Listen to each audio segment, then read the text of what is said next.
மாவட்டத்தில் இயக்கப்படும் அரசு பேருந்தின் டிஜிட்டல் பெயர் பலகையில் வழக்கமாக காட்டப்படும் பயண இடங்களின் பெயர்களுக்கு பதிலாக விஜயின் தமிழக வெற்றிக் கழகம் என்ற பெயர் காட்சிப்படுத்தப்பட்ட சம்பவம் பெரும் பரபரப்பை ஏற்படுத்தியுள்ளது. இதுகுறித்த வீடியோ சமூக வலைதளங்களில் வேகமாக வைரலாகி வருகிறது.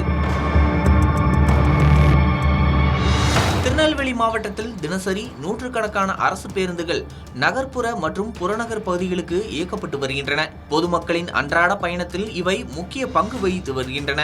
இந்த நிலையில் சில பேருந்துகளில் பொருத்தப்பட்டுள்ள டிஜிட்டல் டிஸ்பிளே பலகையில் பேருந்து செல்லும் இடங்களின் பெயர்களுக்கு பதிலாக தமிழக வெற்றிக் கழகம் என்ற வாசகம் திடீரென காட்சிப்படுத்தப்பட்டது பயணிகளிடையே அதிர்ச்சியை ஏற்படுத்தியது.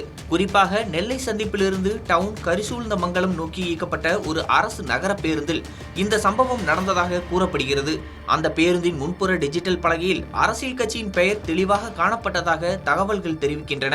இந்த காட்சியை பார்த்த பொதுமக்களில் சிலர் உடனடியாக தங்களது செல்போன்களில் வீடியோ பதிவு செய்தனர்.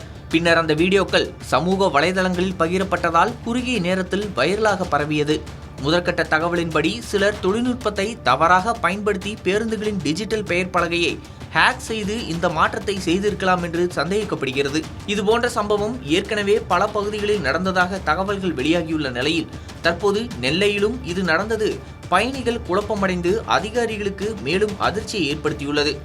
இந்த விவகாரம் குறித்து நெல்லை மண்டல போக்குவரத்து கழக அதிகாரிகள் விளக்கம் அளித்துள்ளனர். அதன்படி சில பேருந்துகளில் உள்ள டிஜிட்டல் பெயர் பலகைகள் வைஃபை மூலம் இயங்கும் வகையில் இருப்பதால் பாதுகாப்பு குறைபாடுகள் காரணமாக மர்ம நபர்கள் அவற்றை மாற்றியிருக்கலாம் என கூறப்படுகிறது. மேலும் இந்த சம்பவம் தொடர்பாக காவல் நிலையத்தில் புகார் அளிக்கப்பட்டுள்ளதாகவும் இதை செய்தவர்களை கண்டறிய விரைவில் விசாரணை மேற்கொள்ளப்படும் என்றும் அதிகாரிகள் தெரிவித்துள்ளனர். அரசு சொத்துக்களில் இவ்வாறு அத்துமீறி மாற்றம் செய்தது சட்டப்படி கடுமையான குற்றமாக கருதப்படுவதால் குற்றவாளிகள் மீது கடுமையான நடவடிக்கை எடுக்கப்படும் என்று அதிகாரிகள் எச்சரிக்கை விடுத்துள்ளனர். இந்த சம்பவம் பொதுமக்களிடையே பாதுகாப்பு குறித்த கேள்விகளை எழுப்பியுள்ளது.